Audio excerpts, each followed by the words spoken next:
Peace. What's good? How y'all doing? Today is Sunday, November 26, 2023. I pray that this message reaches you all in the best of health, spirit, and mind. I am doing very well. True to my rebellious Scorpio nature, I am here recording Quantum Conversations Time. This is actually going to be part one of a part two of a two-part series. But I really should be sitting down and recording Headline News episode 44, which I have already put together and is ready to go. And I made an executive decision. I made it last night, actually, that I was going to do this video first because I've been working on it the longest, and it's just the way the spirit is leading me right now. So episode 44, which if all goes the way that I planned it, I will be recording later this afternoon, but I'm going to give you guys a glimpse of what we're going to talk about.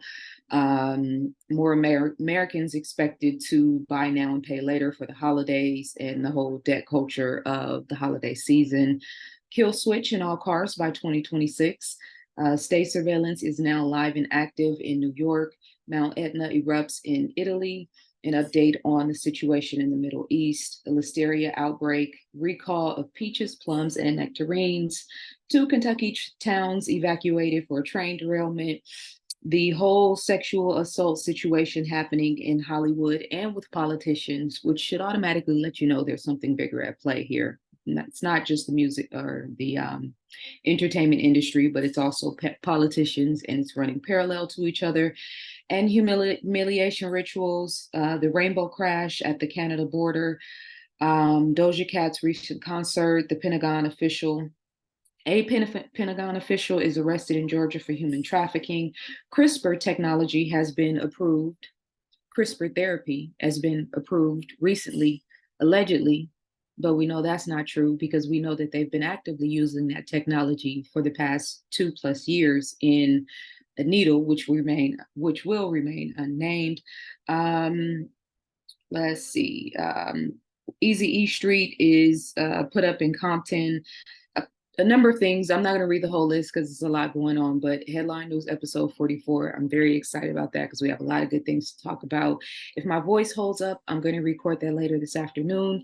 If for any reason it doesn't, I'll record it first thing in the morning, but I am in the mood and in the spirit to do it right now. And so it's like writing when you feel inclined, if you're an artist or a poet, et cetera, when you feel inclined, you have to kind of surrender to the process. And right now I feel inclined. So I'm going to be moving kind of fast just because I want to make sure that I talk about everything that I want to talk about. So that's Headline News episode 44. We have the group meditation later today at 8 o'clock Pacific Standard Time.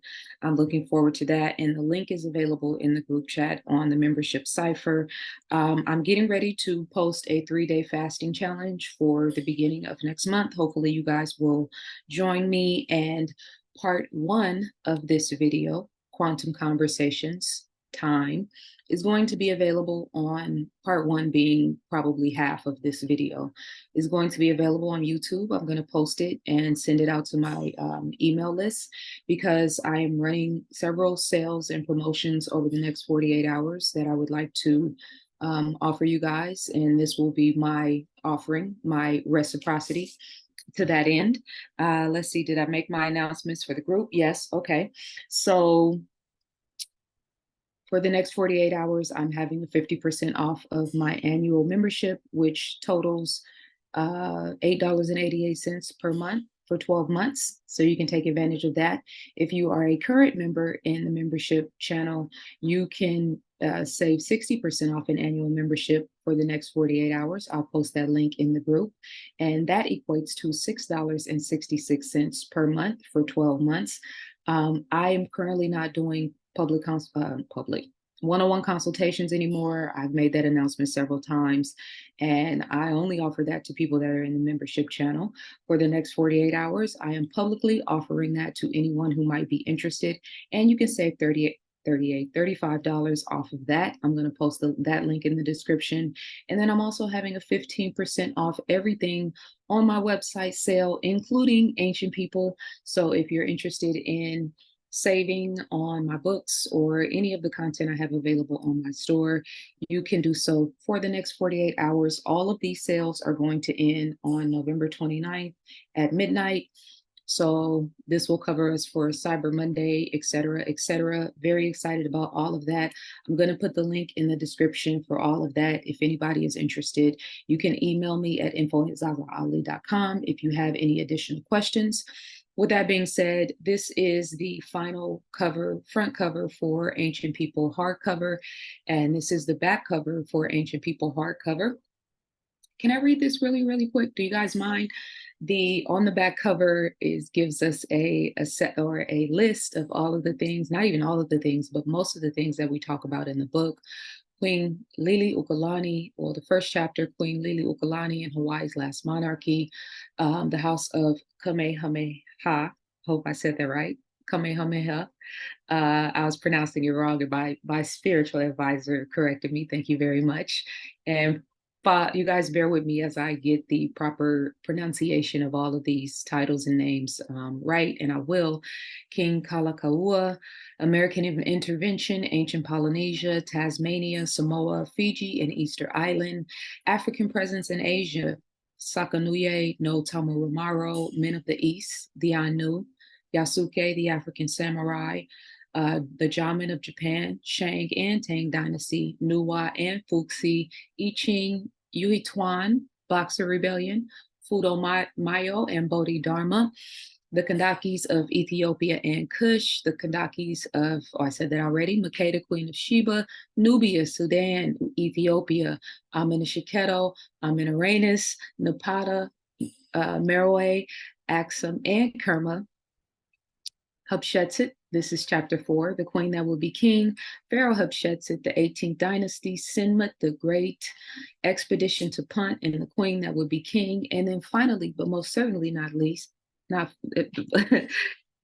lastly, the Moors in Spain, Al-Andalus, Granada, Cordoba, astronomy, navigation, philosophy, architecture, science, music, poetry, knowledge, Umayyad, Almoravid, and Almohad dynasties. Listen, your girl's history game is not a joke. This book, and let me show you guys the paperback front cover and back cover, just so you can see what that's going to look like. Everybody who's already purchased their copy. Officially, it's 349 pages, but in actuality, it's 382 pages because there is artwork and a lot of other, mostly art, that I created and also had created to complement the all of these different cultures, the beauty of these cultures, and to really represent them in the best way. When I was in college studying for my degree in ancient African studies is really what it was. I hated the textbooks. They were bland, they were ugly, I didn't like the type of images that they put to make our men look docile and our women look super sexual. I was picking up on all of that when I was in college. And so here I am, sometime later, having did something about it. So everything on my website, on my store is 15% off. So if you're interested in this book, the final price for the hardcover is $111, and the final cost for the paperback is $88. So if you were able to take advantage of pre-ordering the book at whatever point in time, I know I've taken a lot longer than what I intended, but you save significantly in terms of the final cost. So 15% off everything on my website. I have all the links in the description so you guys can take advantage of that. Those sales will end on Wednesday at midnight. And with that being said, let's go ahead and get into this conversation. I'm going to be moving fast because I have a lot to talk about, and I don't want to hold you guys, but I do want to stimulate thought. I do want to have a soul-to-soul conversation. I do want to inspire us to step into the responsibility and the accountability of what this hour is demanding of each of us. So there is a microcosm and a macrocosm to all things, and I'm going to try to touch on all of that in this conversation today. This is going to be part one. Part one on YouTube will just be half of this video that I'm going to do right now. But part two, meaning the next conversation, part two of Quantum Conversations, time, is going to be about the stuff that I couldn't talk about for the sake of time today. Timestamps and synchronicity, meaning 1111, 222, and what that actually, means on the ground. Birth charts and astronomy, the 16 saviors of the world, or the world's 16 crucified saviors, and what that means in terms of the spiritual and religious aspect of what's happening in the world right now. And I think that's particularly crucial because those saviors were operating in the world either through mythology or through actual, real-time lives and experiences at different time periods, right? So we're honing in on times and time and the metaphysics of time. By the way, let me just say this before I get Quantum Conversations is a ongoing. It's not done at any during any period of time. It's just different things that I want to expound on in terms of the spiritual sciences or metaphysics, getting into sort of the deeper aspects of that. And so we talked about UFOs. We're talking about time now, excuse me. And it's just a continuity of conversations where I do these sort of in-depth analysis. But getting back to this list, the Kemetic calendar, the Mayan calendar, the Greco calendar, and ancient calendars, and what that means in terms of today. We're operating under the Greco Roman calendar, light years, speed of light, and time. And then we're going to talk about dimensions of consciousness today, but I really want to do a more in-depth analysis of that because I'm going to go through that quickly today. And then a little bit more looking into the circadian rhythm, which we're going to talk about shortly, and how like fluorescent lights and certain types of lighting, and then the frequency wars, diet, etc., stress affect their circadian rhythm. So I'm going to talk about that today, but it's going to be in passing. But when I do part two of this in the membership channel, I'll do a more in-depth analysis of that. Okay? So today, what are we going to talk about? How ancients measured time, markers of time, and critical moments in modern history, BCE versus CE, or the Common Era versus before the Common Era. Who started that? Daylight savings time and the circadian rhythm, cosmic sun rays and portals, CERN and traveling through dimensions, prophecy, past, future, and present, sundown towns and serial killers. What is that about, right? How'd you just inject that? It's all relative. The law of causation and the native people of the world, original gods versus new gods, bystanders versus creators, and adding unto. I've been talking about that a lot in my membership channel videos, adding unto the spaces that we create, beautifying things, adding value. Premonition, intuition, and imagination, and then actively, conscientiously choosing and being intentional with which timeline you're on. And that's going to be critical right now in a time of spiritual warfare. There's a lot of very exasperated things happening in consciousness and in the world, right? And so we have to we can't just be going with the flow. We have to be creating the flow. Most people are going with the flow. You can look at their social media platforms and see that they're either getting swept up in what's going on in the world, or they've always been swept up in what's going on in the world. So we have to be actively, conscientiously choosing and being intentional with what time and what timeline we're on. And then I've asked this question before, or not even asked this question. I posed this in a video before because it came to me, and I had to bear witness. At any point in history, have the native or African people of the world had the power to utilize the natural laws to manifest a better reality? Someone in my membership channel, I do a Ask Me Anything segment where you can ask me anything. And someone asked me, does the law of attraction apply to African people? And I was, initially I was kind of stunned by the question, but then I immediately understood the question, because on the surface, it seems like there's just a whole lot of suffering and damnation. We say that our people are a cursed people, the whole story within the Bible, and how we sort of embrace that directly or indirectly. Well, if we've embraced that and that means we embody that, we meaning whom it may concern. You acknowledge that you're a cursed people, therefore more curses will occur. Now, but to the point of the question, does the law of attraction apply to African people? Which absolutely, because the law of attraction isn't always positive. It is what it is. It gives you what you are. It radiates and embodies who you are. So if you're in a good place and you have a good consistent rhythm, and your mindset and your emotional well-being, spiritual, etc., are in a good place, then you're going to attract good things unto you, good experiences, and you're also going to be adding that into the ecosystem. That it requires reciprocity. That's the thing we forget. That's why I talk about adding unto, adding value, because yes, we want to manifest things. Yes, we want to become things. Yes, we want to attract experiences.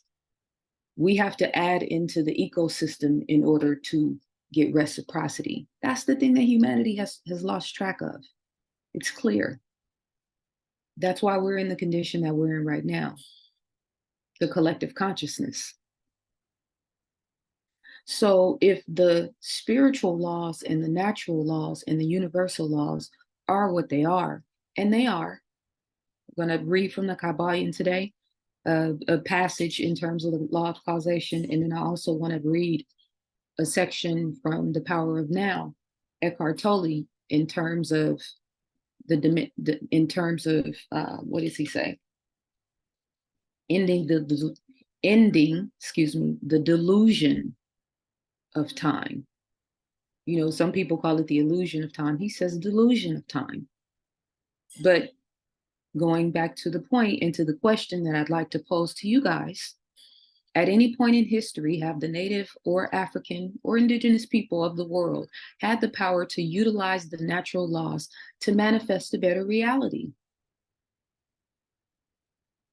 Because if we're in lack-based consciousness or victim-based consciousness or oppression-based consciousness, then that means that those laws don't apply to us during those times, right? We're talking about spans of time, quantum conversations. We're talking about time today, right? So whether it was 100 years of oppression and dictatorship, et cetera, or whether it was 2,000 years, are we saying that during that 2,000-year timeline that the light was not able to penetrate the minds of millions of people in the quote unquote diaspora? The native indigenous people, the people who actually had and have the sciences embedded in them.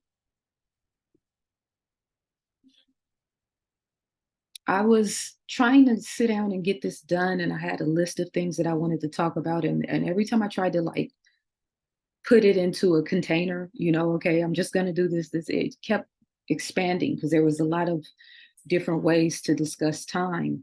And I wanted to try to cover all these bases. And so I said, you know what, stop trying to edit yourself and just put it all together the way that it comes to you. So that's what we're going to do today. I love this cute little, hello darkness, my old friend, soon you'll start at 5 p.m. I don't remember the day ending at 5 p.m. I was trying to recollect and research in my mind and remember when I was growing up, when we used to play outside or at different points in school or whatever, when did it start getting dark at 5 o'clock? I remember 6-ish, but so I'm not gonna go deep into that in terms of because that's when we get into the Earth's tilt, the axis, all that stuff. Shout out to the flat earthers. I don't want to argue. It's a joke. Don't be mad at me. But part 2, I'll get into that because I don't want to get sidetracked. So this is from Ancient People. This is in the introduction of the book. This is a breakdown of what in terms of how we keep track of time, BC or BCE, BC meaning, excuse me, BCE or B, excuse me. I'm looking at it and I can't read it. That's because I'm reading it backwards. So CE refers to the common era. So we're in 2023 CE, which refers to the common era. BCE refers to before the common era. So all throughout the book, I have all of these different time periods earmarked as CE or BCE, but they were also formerly known as BC, which meant before Christ, or AD, which means Anno Domini, or technically after his death. Originally, it meant after his death, but they changed it to Anno Domini, probably because, for obvious reasons. So if you look at the graph on the left-hand side, the top of the graph shows BCE and it's in black. And then the bottom of the graph shows CE or common era. Here we are in 2023 in the red. There is a middle point between the year 1 BCE and the year 1 CE, which is where allegedly Christ was born and died. And so the rulers of this world decided to basically earmark a time period on the clocks of the world. And we're going to learn that there's a lot of different clocks and a lot of different ways of measuring time, to sort of look at way beyond anything we could talk about in one video. But imagine the arrogance to say, you know what, this is when everything before this time is going to stop here, and everything after this time is going to start and move forward here. That's basically what they did. And so when I always remember when Kendrick Lamar in one of his songs, he was like doing a little skit, and he said something about time, and then he said the judge makes time, and I was like, damn, that's deep. When you look at the criminal justice system and the legal system and how they determined how much time that you're going to spend for any particular crime or something that you've done, and then your life is in their hands for that particular time, and even beyond that, and probably before that. But the point is, who is arrogant enough to make time for other people on a macrocosm, and then who is wise enough as an individual to make time? Making time, some people say surrender to time, some people say time is an illusion, right? But you still have a meeting at 10 o'clock in the morning. Circadian rhythm is sort of universal time where your body is operating, has peak operating points, needs sleep during a certain period, is affected by the moon and darkness in a certain way, and is affected by the sun and lightness in a certain way, and every other living organism as well. So there is a sort of built-in universal time, if you will, but it has nothing to do with being at work at 9 a.m. and clocking in at 9 a.m. and clocking out at 5 p.m.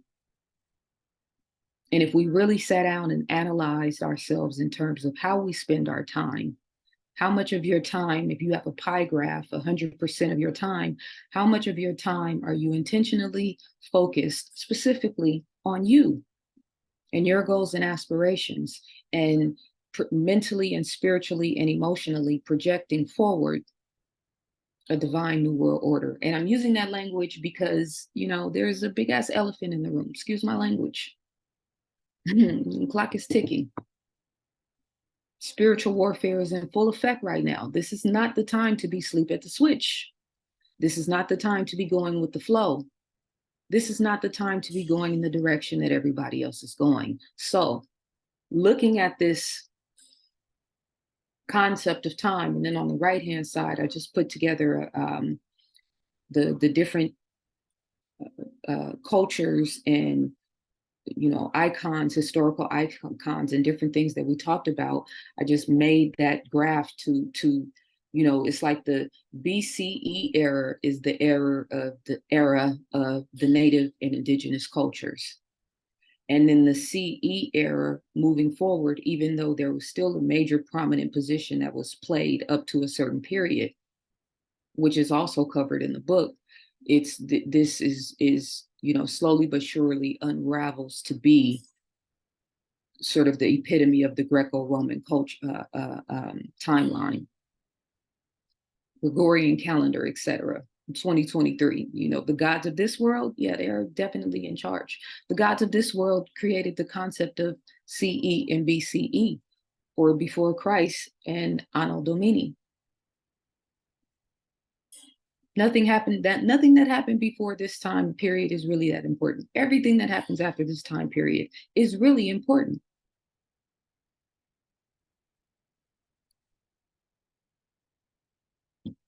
Here are, I sat and made a list of critical markers of time, and this isn't there is a lot of history that's covered that I didn't speak about here, and this isn't even like a top 10 or anything like that. It's just things that I sat down and thought about in terms of critical markers in time, and all of these things are relative and relevant to what's happening right now. The pharaohs allowed the Greeks to study some of their mystery systems. That was a pivotal moment in African history and in the trajectory of the white and black dichotomy. The Moors in Spain, well, that's a different time period, going back to time, and I'm talking about that in just next. But for European culture, the Greco timeline, Greece history and the Greco timeline is really their prominence to when they really started to make their mark on the scene. So between Greco and Roman culture, that was, sort of the epitome. And then, the Dark Ages and all of those things happened. And then eventually, Western European cultures would evolve to what they are today. But most people don't know that the Greeks became who the Greeks became because the pharaohs, the African pharaohs in Kemet allowed them to come and study. And we're talking about, I would say probably 3,000 years ago, 2,500 years ago, somewhere along that timeline. And so that was a very pitiful, I said pitiful Freudian slip. But a pivotal time in the, sort of racial dichotomy, because it empowered that culture in a way that moved them towards the momentum that they would eventually have to pull off the transatlantic slave trade, etc. The Moors in Spain and the religious Islam versus Christianity element that happened in Europe during that time. We're talking about an almost 800-year period of African and Black Arab, and I have to differentiate those two, but then also, combine those two, because that was what made up the Moors of that time, in an 800-year period. Now think about America. America has been an active sort of nation since how many years now? 200 and some odd years. So we're talking about a very long period of history that took place. And yes, it was a religious war, but on a deeper level, again, adding to the conflict of the black and white dichotomy, the Moors went into Europe and civilized a very large, from Italy to France to Poland to all throughout Europe, not just Spain. They brought with them very distinguished and sophisticated levels of culture and architecture and cleanliness and hygiene and wisdom, teachings on astronomy, teachings on engineering, teachings on proper building of cities and engineering of cities. And so they didn't just hate them because of Islam. And the Moors, for the most part of the rulership, not all of it, but most part, were very religiously tolerant and welcoming. So the Moors were very, tolerant of Christian culture and Christian religion. But I'm saying all of this to say that all of those things that I just mentioned is really why they hate them. And if you understand the occult, and if you understand the metaphysics and a lot of the quote unquote Illuminati, that world, the black and white checkerboard, the whole Masonic element, which is tied to Hiram Abiff, the symbolism that they use, which I'm going to talk about some of that and show some of that in just a little bit, is all beneath the surface. They're at war with God. And they hate the fact that we always had the wisdom. They hate the fact that we always had the light. We, meaning the ancient people of the world. I don't know what we have today. We, meaning modern people of the world, modern native people of the world. Because if we can look back at history and pinpoint what our ancients did and celebrate that, who's going to be pinpointing what we're doing today and celebrating that 100 years from now? What are we adding unto Black people in America, Black people of the world, melanated people of the world? I'm tired of the victim Black-based consciousness. It's time to move forward. The Nicene Council of 325 CE of the Common Era, which created the Holy Trinity, the concept of the Father, Son, and the Holy Spirit, which took the original African and Native concept of man, woman, and child, Asar, Aset, and Heru, the Black Madonna and child, took those concepts and the elevated position of the woman out of the conversation and made it about the Father, Son, and the Holy Spirit. That's where patriarchy was born. The slave trade in Africa pre-Europe, yes, they were Africans were trading slaves. And even in Moorish Spain, they were buying white women from white men. How do you think that was going to turn out? In Europe, they called them Slavs. And so there was a whole slave trade happening beyond chattel slavery. And then eventually the transatlantic slave trade, which chattel slavery just completely changed the game. European arrival to native lands, the disease, the colonialism, and the imperialism, they wiped out millions just with disease by contact alone. The Federal Reserve was established in 1913. The Spanish flu happened in 1918. The Great Depression, 100 years of lynching. Those things have to be answered for. That's why when I made this list, everything that I'm talking about is absolutely 1000% relative to what is happening in 2023. It's all coming to a head. Trail of Tears, the whole what they did to the Native Americans. I mean, just by direct contact, they killed millions, again, from disease. Israel was established as a state in 1948. Look at where we are now. The 432 hertz versus 440 hertz frequency war element, when they changed the standard tuning in terms of how music was produced here and all over the world. And so originally it was produced in a frequency that was in alignment with, the better qualities or attributes of the human body and how we're wired. And they changed it to be a more low vibrational energy so that it's tapping into your lower nature and exasperating your lower nature. And I mean, look at the music in 2023. Do we need to prove that? The VXXXXX, Jim Jones Juice schedule trajectory. We're going to talk about that. In the 1950s, I think I think there was like 3 to 5 shots on the schedule for the immunization schedule. Now there's like 72. These dates are critical markers: 9/11, 2020, 2025, and 2030. They're not the only critical markers, but right now, with where we are, with what's happening in the world, 9/11, 2020, 2025, and 2030 are extremely critical time markers. 9/11 for obvious reasons, 2020 for super obvious reasons, 2025.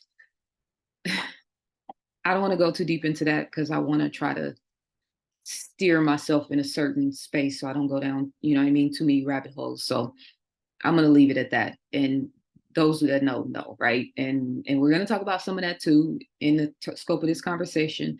But again, to reiterate the question, can you make time? What is your relationship with time? How are you spending your time?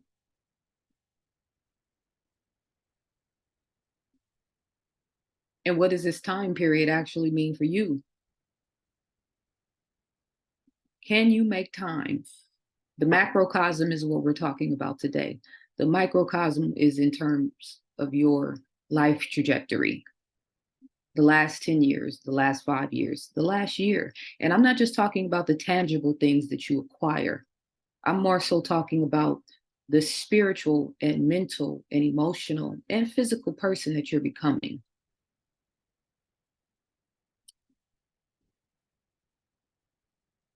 It is estimated that there are between 200 billion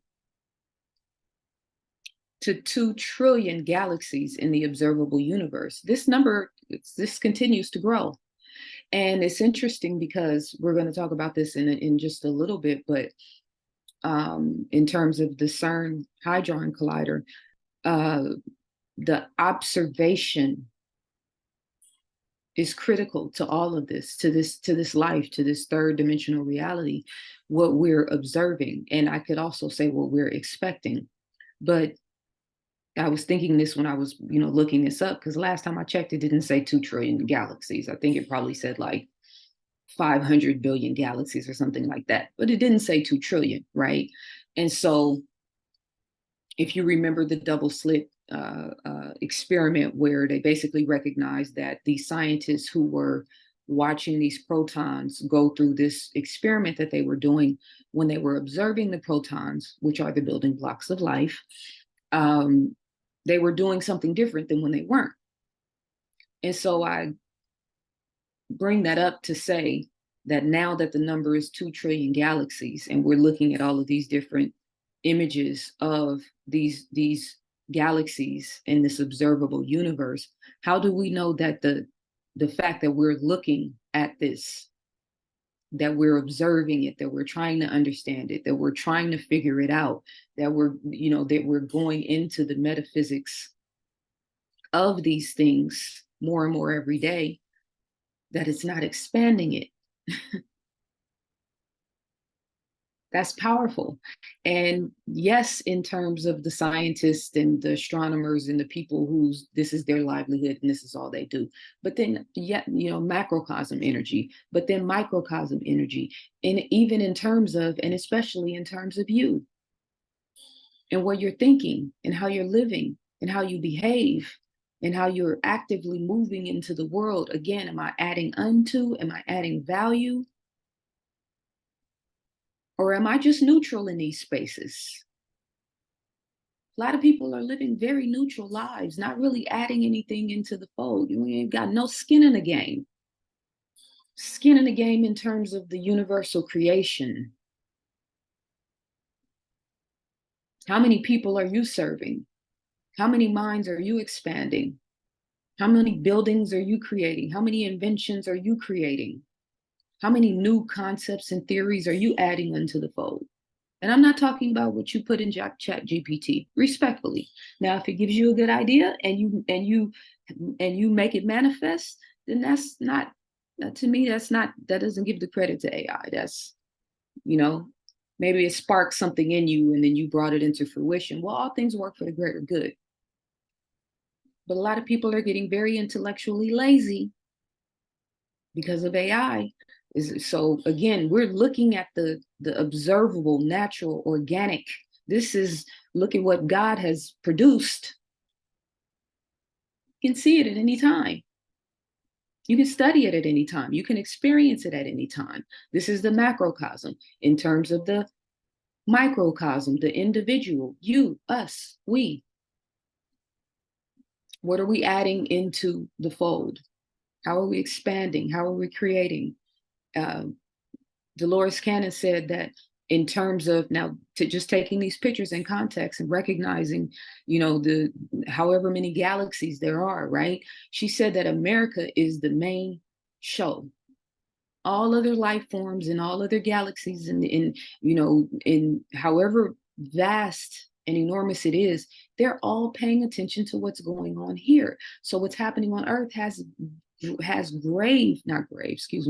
grand implications on a universal level. So you're here, you in it, you in the mix. But are you on the sideline? Or are you on the field? I think they're paying attention to the people that are on the field, the people who are adding value, adding unto, accepting accountability, accepting responsibility for the vastness of this moment. Spiritual warfare is in full effect. Which team are you playing for? I need to know. You can't be neutral about these things right now. It needs to be known.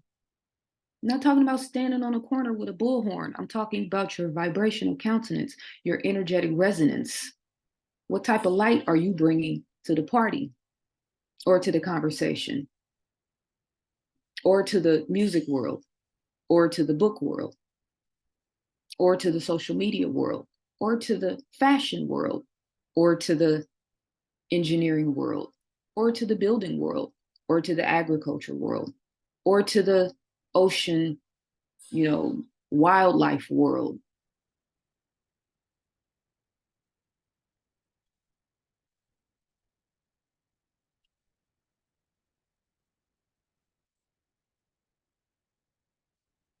I'm debating if I want to play this. Yes, I want to play this. Okay, let me check my time because this video, I have two videos. Where am I? Okay, I'm at 41 minutes.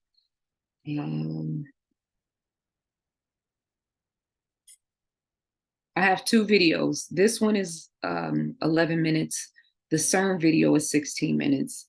So that's okay. Yeah, we'll do it. Let me just stick to my original plan here because I don't want to.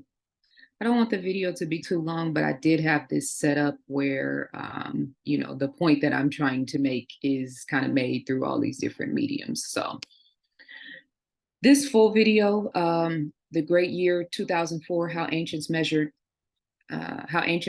time. It's 48 minutes altogether. It's in your library right now. Which part did I put it in? I think I put it in Jules. I'll let you guys know on the membership channel, but the full video is in your library right now. So I'm going to play the beginning 11:35 just to go back and give some historical context in terms of the way that the ancients measured time and give us a sort of a measured perspective when we look back at it from their vantage point and where we are now. So let me just reshare my screen.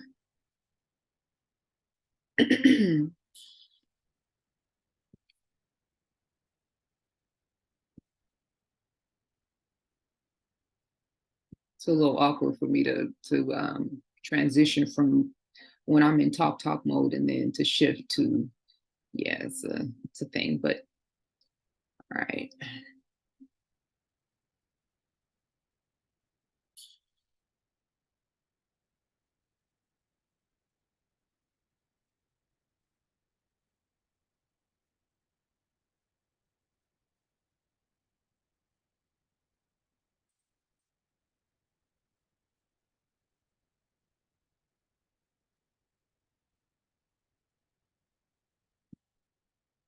Lost civilizations, the golden age, Shangri-La.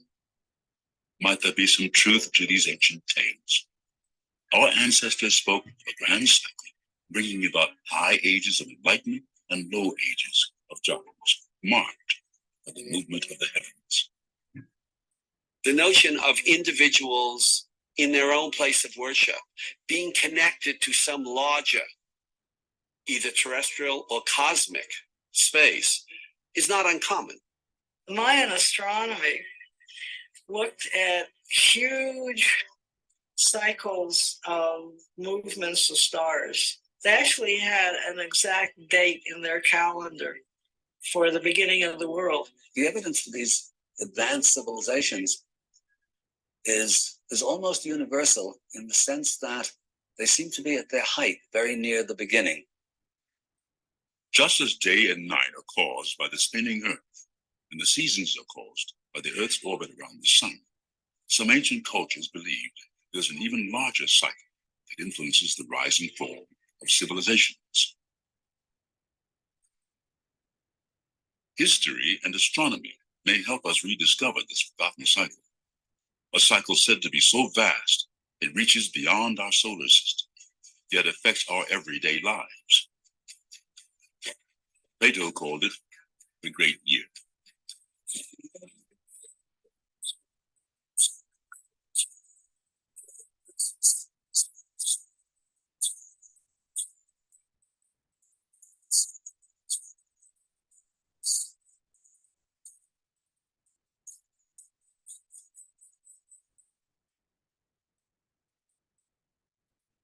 Could it be that our sun is in a binary orbit, creating a 24,000-year cycle that affects the rise and fall of civilization? Many ancient cultures seem to think so, and now some modern-day scientists agree. If true, there should be evidence of advanced civilizations older than the 5,000 or 6,000 years we find in most of today's textbooks.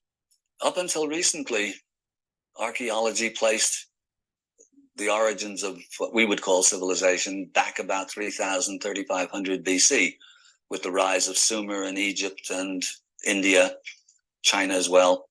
But over the last 4 or 5 decades, it's becoming clear that there was plenty going on before that.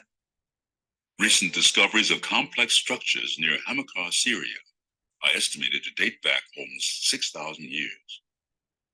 Still more startling, a team of Indian oceanographers has found the remains of a huge city submerged in the Gulf of Cambay. An astounding 10 square miles in size, the city has been carbon dated at 9,500 years old. And in Nabta Playa, Egypt, a circle of stones acts as a calendar star map that plots the exact points of stars and possibly their distances. Archaeologists believe the site might be as old as 10,000 BC. Definitely, Indians were in North America at least 14,000 years ago, probably 15, 16,000 years ago. Almost every week or month or so, they're finding some new bit of archaeological evidence that keeps pushing the clock back. These discoveries confirm that complex societies all over the globe are older than previously thought. There's also evidence that ancient cultures on different continents communicated with each other. Is it just coincidence that the architecture from the Americas, the Middle East, and Asia share some striking similarities?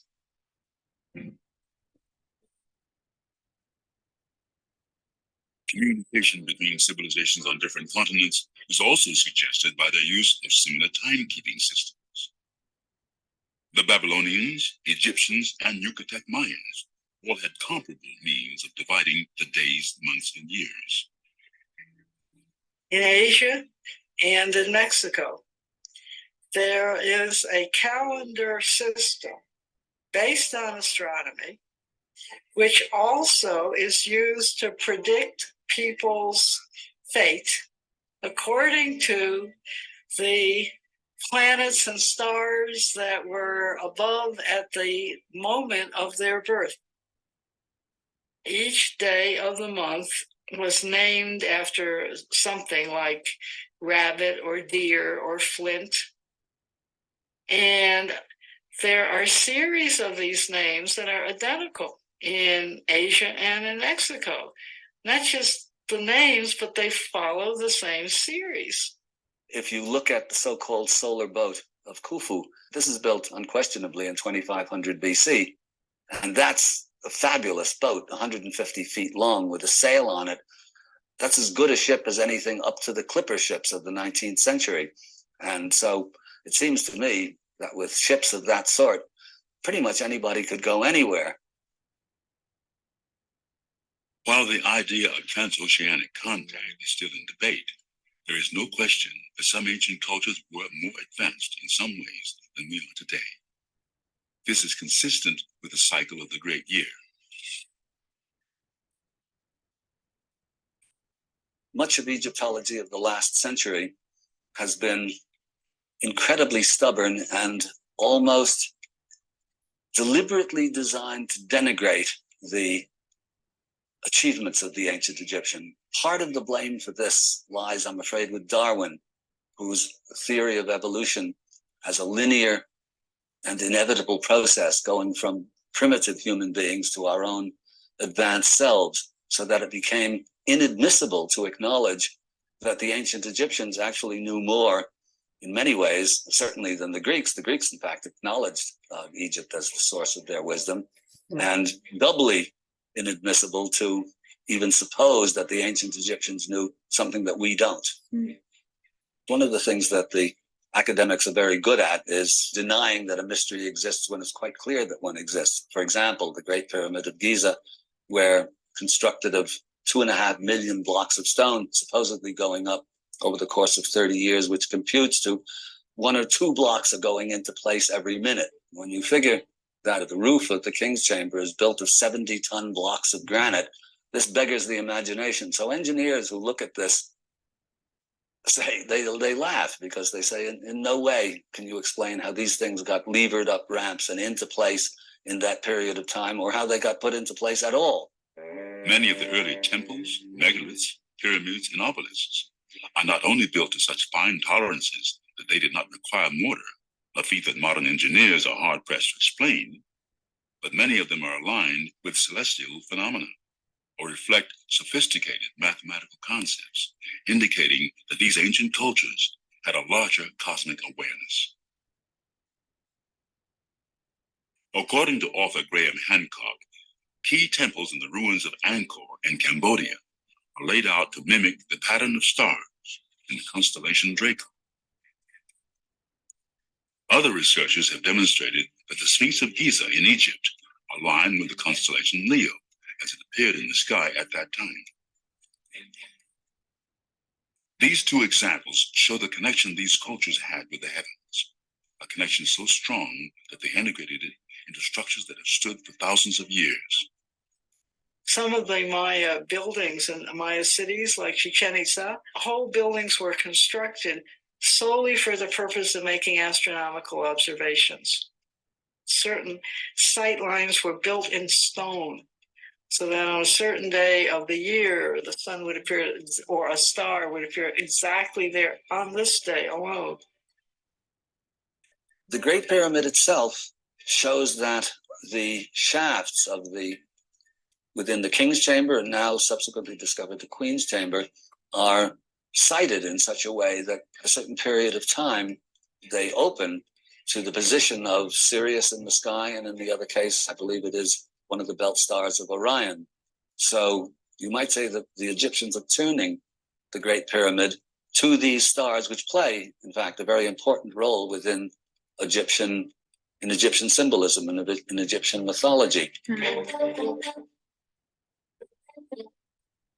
It wasn't until the early 1990s that archaeologist Robert Bauval found that the 3 Great Pyramids on the Giza Plateau are a direct reflection of the stars in Orion's belt. This pivotal observation again shows that ancient cultures placed great value on the movement of the heavens. It's not surprising that many ancient artifacts contain celestial images. Rams, fish, and bulls were long mistaken as mere pagan symbols, but we now know they represent constellations and were used to portray astronomical positions. For example, the Greco-Roman Mithraic culture was once considered to be the last pagan religion flourishing in the 100 years before Christ. But look closely and notice the ring of constellations in this bas-relief excavated from a Mithraic temple. One of the interesting things over the last 30 years, I think, is in seeing the sacred space of the Mithraea, of the temples to Mithra, as containing a star map in one form or another. And so the way in which these devotees thought about themselves in relation to the universe, we now think much more heavily that the answers lay in the stars. Although these cultures were highly advanced, they seemed to decline into a worldwide dark age. Ancient Egypt, the Greek and Roman empires, the megalithic and Mayan civilizations all collapsed and their knowledge was lost. Isn't that something? I'm going to bring my screen back to the other side. And there was a couple of things that really stood out in that video. And as I said, this entire video is up in the library. The reference of Darwinism, and he didn't say Darwinism, but that's also natural selection. That's also the theory of evolution, has been very instrumental and critical to building what we know today as the system of racism, white supremacy, and even going a step beyond that, and the technology now of trying to evolve and morph man with machine. I think that all of that comes from the root of Darwinism, because his entire theory and his trying to understand nature and to, pretend that he actually understood it, the audacity, right? Was so tainted and skewed with his sort of inferiority complex to going around the world and seeing that there were already dark people all around the world, every single place you went. So the concept of Darwinism, therefore natural selection, therefore the final result of the theory of evolution. And again, all of this is relative to time, because all of these things are coming to a head right now.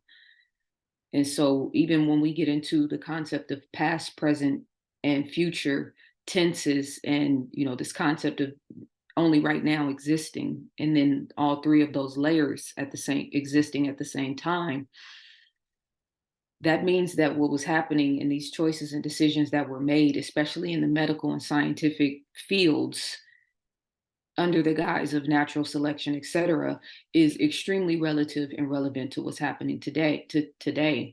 And I think that the balance, the way that we balance that out, the native and original people of the world, as well as the righteous people, whoever is striving for a righteous frequency and a walk in Christ-like consciousness, because we're beyond the race construct. And I'm getting ready to talk about race, but I need to make sure I put it in its proper context, because we're doing this specifically talking about time. Those of us that are able to look into the sciences, look into medicine, but from a holistic perspective and going back to the earth, countering the genetically modified food, for instance, by producing the highest quality organic products, et cetera, saving seeds, et cetera, right? That's a direct answer and solution to that problem, in terms of what they're spraying in the sky and what we're all breathing in, like people developing plant-based products, herbs, et cetera, based on that. People like myself bringing awareness and giving a list of resources and remedies to fortify yourself against things like that, which I've done for a long time now. In terms of the just all of the issues that we have in the world right now, and as exasperated as they are, we have to start becoming the counter offer, if you will, to Satan's world. This is God's reflection. I told my client before, who worked in the film industry, Hollywood is Satan's vision board. Where's God's? And how can that be produced in film? How can that be produced in music? How can that be produced in every facet of, human existence? So I wanted to bring the original ways that we looked at and analyzed and assessed these things, because I'm in awe of the intricacy that ancient people paid to these type of things. And especially when you look at it right now, where most people are so immersed in their phones, or not, thinking outside of just the limitations of their own personal life, it's just always fascinating and refreshing to me. And I think that the goal now has to be for us to find a way to bridge these ancient concepts with the reality of what's happened during that timeline, and where we are now, up to now, including the fact that all of those societies fell. And most of the time they fell hard, right? Crashed into a big brick wall, all that. So yeah, we have to add that into the fold too. That has to be properly assessed. And then where we are now, and I'm getting ready to specify talking about Black people in America in particular, because when we look at what's happening on a global level, when we look at the different spiritual teachings, the different religions, when we look at the timeline of where humanity is right now and what's happening in other places in the world, I think we can all, either to someone's chagrin, right? They don't want to admit it, anti-American, or those of us that are here, like this place is getting ready to play a major, major, major role in terms of what's happening in the world. It's already unfolding with what's happening in the Middle East right now, and the anti-American sentiment is growing strong and strong and stronger and stronger, even from like American people, the anti-American sentiment. So this place, whether we call it Babylon, you know what I mean? This place is going to represent something very special in this timeline moving forward, a great and dreadful day. And there are certain ones among us, we know the chosen ones choose themselves, right? That have the courage and convictions to step up to what this moment is asking of us. We've been being prepared for this timeline. So in the King James Bible, the passage says, and he said unto Abram, know of a surety that thy seed will be a stranger in a land that is not theirs, and shall serve them, and they shall afflict them 400 years. 400 years is a timeline. It's a marking point on our, you know, if we look at the graph, or if we just made a list of critical things that have taken place. Now, I know that there's a lot of like anti-Bible, anti-Christian, anti-Quran sentiment. I don't think that's wise when you understand how the spiritual realm works. If you have 2 billion people that are invested and believe in a book, and their ancestors and their predecessors and their descendants are all maintaining the frequency of what's held in this book, some for the best, some for the worst, but it's still there. It is actually alive. It is living. It is active in the world, creating. Make sure I'm sharing the right page. Yeah, I am. I have to, even when the video was playing, I had to go back and be like, damn, am I recording this? So I didn't mean to mess up your video experience, pardon me, but uh-oh. So we're talking about a timeline here, and these people will be afflicted and be a stranger in a strange land and serve another people. I mean, that has happened and is happening here on a major level, right? And even now, even though it's not direct chattel slavery, the energy harnessing and harvesting of Black people in America, not just by the elites and the powers that be, but by the globe. And I'm not saying it in a negative way per se, but I am saying that it's a thing. It's a real thing, right? And it's, you know, it has brought out the worst in our culture. For some, maybe it's brought out the best. But that's definitely something that needs to be looked at. In religion, a prophecy is a message that has been communicated to a person by a supernatural entity. This is the technical, or this is the official definition for a prophecy. Prophecies are a feature of many cultures and belief systems, and usually contain divine will or law or preternatural knowledge, for example, of future events. So prophecy is foretelling of something that is to come, right? But it was also still relative and applicable to the people of multiple timelines. Wouldn't that be accurate? The Bible was officially written in what particular year? I'm asking the question because I don't know the answer. But we know, going back to our graphs, that 0 point starting forward from 0 to 2023, that's 2023 years. This entire timeline has been ruled under the avatar of Christ, i.e. the Bible, etc., right? So the book is full of prophecy, meaning a future time, but it was also applicable. I made that up. It was also applicable to all of the people that engaged the book during all of those timelines, as was Buddhism, as was Islam, as was the metaphysics teachings and spiritual sciences of Kemet, just like the Moors in Spain, et cetera, right? It's all taking that organic, original consciousness and wisdom, the wisdom of God, which is and should be found in everything. We know it's in nature. Do we think about that in terms of humanity? Y'all like, yes, the wisdom of God is in humanity. We really don't. Even within ourselves. Is the wisdom of God within you? No, I'm too little. Don't think of me that way. Really? I've never thought like that. I took pride in the idea of me representing the creator. You know what I mean? Like, yeah, that's big shoes to fill. Let me prepare myself for that. You think too much of yourself. Well, you don't think enough of yours, apparently. And that's even the thought and the desire to step into those shoes is a heavy cross to carry in a world that is saturated with darkness. People who think like that don't get celebrated in this world.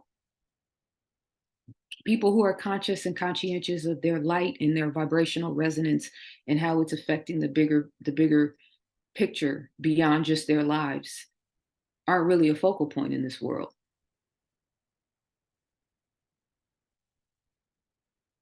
Sundown Towns is a book by James Lowen that goes into, and it's a pretty big book, it goes into the undergirds of a lot of very small rural white cities in America that still exist to this day, that have unwritten laws and rules and some written laws that still maintain that these areas are